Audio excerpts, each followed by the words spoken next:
Hello mga tol, ito na yung naging resulta ng workshop after malinisan. So, ang ganda niya na.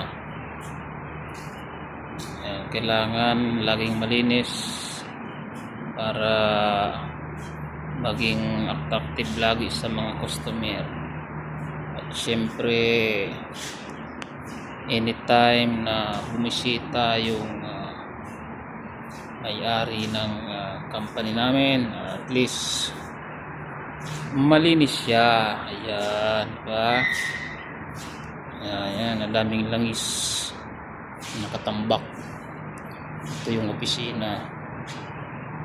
Ayan, ganda guys pagka laging malinis ang shop. Tamang tama yan, mamaya darating na yung mga customer.